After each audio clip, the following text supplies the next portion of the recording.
Okay, folks, you see down there? That's a little bluebird that the starling trap caught. See him? See him down inside there? He's hiding pretty good. That's what we're gonna do.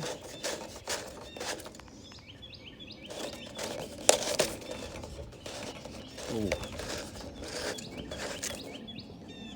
Okay, little fella, I think he turned you loose.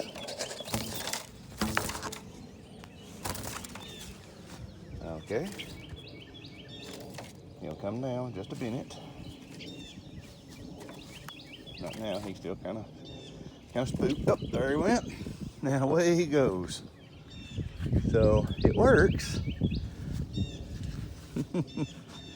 And it works good enough that a bluebird will trip it. So that's why you have to keep a check on your trap though. Because you definitely don't want to hurt one of our native species birds. So there you go, folks. Starling trap engaged.